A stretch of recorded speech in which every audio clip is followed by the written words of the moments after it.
Did this really happen? You won't believe this insane Reddit story, but let's find out together. Welcome to Scroll and Tell, the place where real-life drama, shocking twists, and jaw-dropping stories come to life. Hit that subscribe button and buckle up, because this one's wild. Let's dive in. Story 1. You want me to delete my own account in front of you? Okay, done. A bit of background first. 15 years ago, I worked at a gas station as an opener. Because I was young and somewhat tech-savvy, I was also the de facto IT for the 3 stores near me, and had been heavily involved in setting up a new point-of-sale, POS, system for their 2 most successful stores when they were swapped from one gas brand to another. The company had made me the super admin on all registers just for ease of transition. Remember this later. The owner's wife had been awful to me for the 2 years that I worked there. I got bumped to opener by her husband, and she hated have a man be an opener. Historically, every single opener was picked by her and was a woman. But her husband came and fired the previous opener for theft while the 2 of us swapping shifts, so I got a field promotion of sorts. The wife was constantly scrutinizing everything that I did, constantly calling me in the mornings to be rude and berate me for a bunch of minor things I did wrong. You used wet wipes on the area around the drink machine. I want you to use paper towels and spray. We were out of paper towels, and the spray we had smelled like a hospital anyway. I came in your store last night, and there were 3 rows of Snapple Apple. You could probably increase sales by putting 1 or 2 of those rows to a diff product. Even though the Snapple fridge was 100% handled by the vendor, and we'd signed a contract that we wouldn't change the layout of product, etc., etc. Long story short, she was awful to me because I was a dude. I'd set up their POS systems because I was somewhat tech-savvy. I was made super admin on the new registers they had. I was desperately looking for work when I found a temp IT job, which led to my current career in IT. I got a new job offer and gave her husband 2 weeks' notice, but never told her, because I did my very best to avoid talking to her unless necessary. When she found out, it was Tuesday of my last week, and she legitimately lost her mind. Gave me a ton of stuff to do and worked me to the bone until 2 p.m. on the last Friday I worked. Finally, the time to depart forever came, and she personally came with an office worker and stood by me and asked me to delete my account from the register. I knew I was a super admin, and I had been told if I ever left to convert the account. She had been told this, but had long forgotten it, so I said to hell with it and complied, then went to the other store and did likewise while she watched. I go about my life, start my new job, and end up about 3 weeks in when I get a frantic voicemail and like 20 texts and calls from her. I called the office worker who had stood over my shoulder with her and got the scoop. She basically couldn't change any prices at all when new beer and soda prices started rolling out, and her new opener had just let it all pile up because she didn't know how to do it, and they were going to have someone come train her. They had a bunch of items 5 or 10% below the price they were supposed to be at. Margins on cases of beer are low, and this was nuking their profits. Once I thought it over, I texted her and said, "You asked me to do this. It's on video, and we have 3 witnesses. The person she had me training, the person I swapped with, and the office worker who had quit in the 2 weeks since." Click. Edit. I didn't hang up on her. I'm just being funny. LOL. I found out later that they ended up spending $6,000 to get the company back out to fix the issue. The boss's wife legit had a Facebook page at one point with people planning to shit on her grave when she died one day. Edit for clarity, she's still alive. So I wasn't the only person she was awful to, but I do feel like I got one up on her, and it feels good. Edit. I wanted to thank everyone for making me laugh with your fun comments. My slow Friday afternoon has been much more fun sharing stories about this terrible job with everyone in the comments. I added a few small notes for clarity in the body of the post. Story 2. Sorry, sir, you can't enter your building. A few years ago, I worked armed security at a hospital. The Greater Health System owned 3 large hospitals, each with a 24-hour trauma center. It had a couple smaller county hospitals and dozens of clinics scattered across 3 states. I worked at one of the bigger hospitals in a bad part of town. There were legitimate security threats on a daily basis here. One day I was told to stand at the main entrance and keep staff out. Me. Huh? Apparently, some middle management person wrote a new policy that staff members are to enter and exit the building through the west entrance only. The main entrance was to be used by patients and guests, and they didn't want employees cluttering the main entrance, because God forbid people see medical staff upon entering a hospital. My task was to stand at the door and tell nurses, doctors, cafeteria staff, facilities, janitors, etc., to use the west entrance. Anyone who refused had their name written down and would be reprimanded later. Now, I had other shit to worry about, like EDPs fighting people in the ER, or people running onto the helipad and taking a selfie with the life flight patient, or dudes on PCP yelling at the wheelchairs, or the old woman with dementia who wandered off and can't find her room. You know, actual security problems. The main entrance posting was a waste of my time, and it dragged on for several days.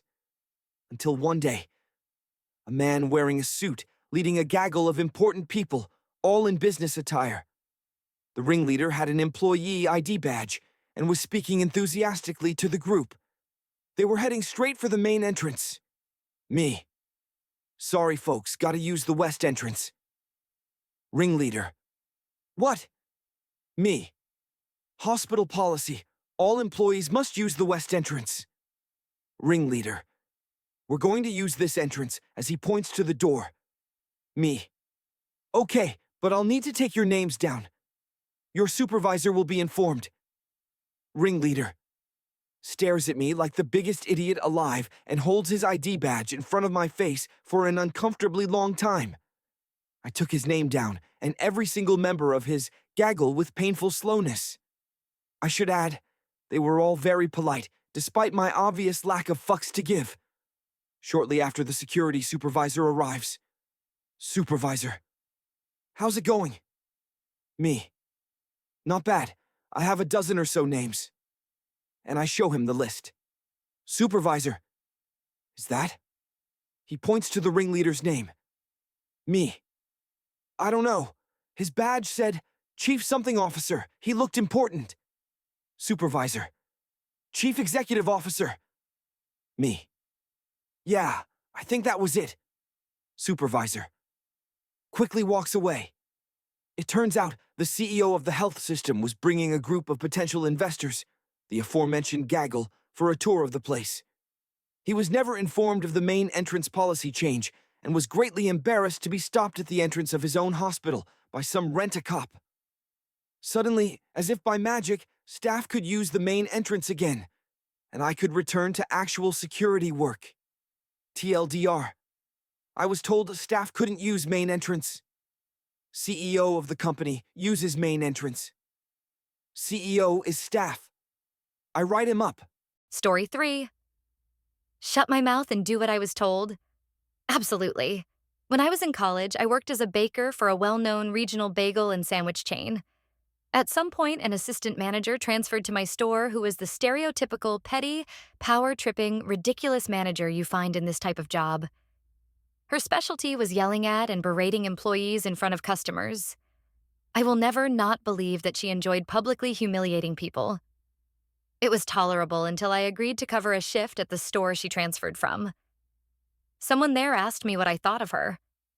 I thought I was careful as I just commented that she had very high expectations, which were hard for some people to meet. Understatement of the year. Well, this lovely person passed this back to her, which shot me to the top of her shit list. What followed was a series of write-ups for egregious violations like missing some seeds when mopping the floor, or not emptying a garbage can that had a single paper towel in it. Lucky for me, I was one of the few people there certified to run the ovens. My opportunity for malicious compliance came one Saturday lunchtime when a charter bus pulled up.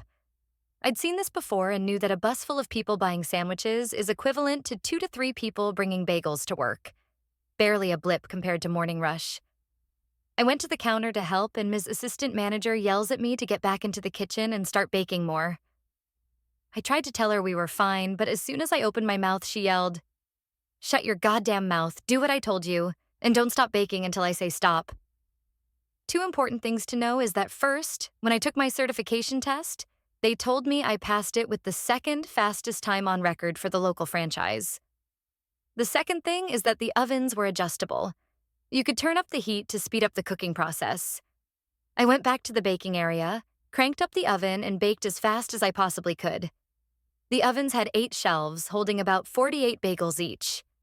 Eventually, I had them all filled up and was only gated by how fast they could cook, and I could send them up front.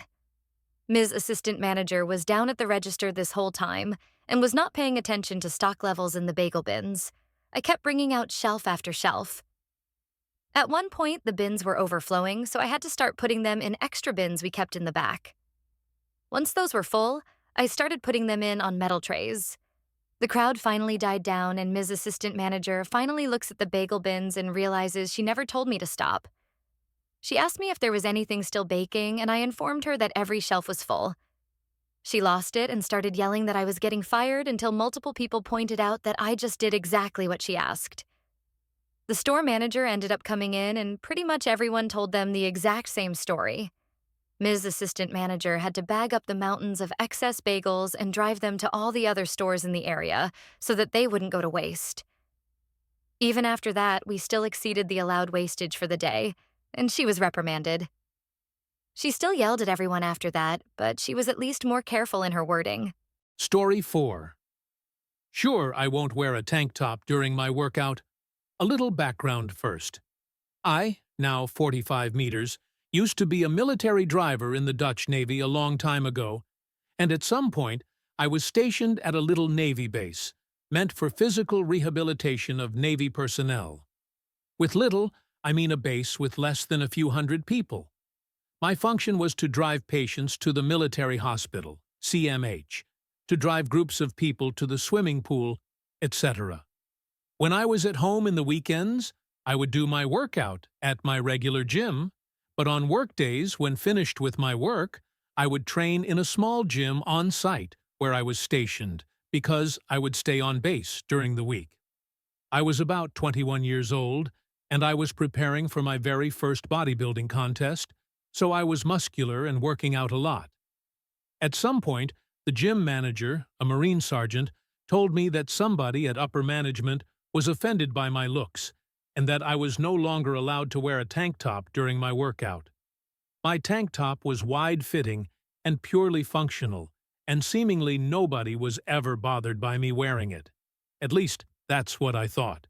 I argued with him about how unfair I thought this was, and pointed towards a fellow gym-goer who was also wearing a tank top, and asked the sergeant why this guy wasn't told to not wear a tank top during his workout. This man was athletic and in a fair shape, but not bulky and muscular.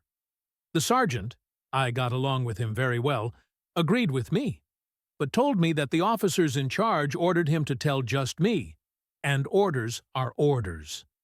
He agreed with me, though, but higher up already decided, so he felt that he did not have a choice. At that point, I just took my loss and finished my workout. The next day, I found the perfect solution and took one of the shirts we got in our, in Dutch, PSU, Persoonlijk Standaard Uitrusting, what roughly translates to personal standardized gear. This shirt was a stretchy, slim-fitted white shirt, so I decided to wear that for my next workout. When I arrived to the gym, the sergeant shook his head and told me that this was not what the officers in charge would appreciate. So I told him this was what the Navy gave me, so it cannot be wrong. My body was much more on display compared to the tank top. The tight fit showed everything, especially when I was sweating. I was fully compliant with the dress code, and nobody would be able to dispute that. The sergeant laughed because he knew I was right, but told me the officers probably would be pissed. I kept doing my workout like this during that week, and after the weekend the sergeant told me with a smile that higher-ups retracted their order, and to please start wearing my tank top again.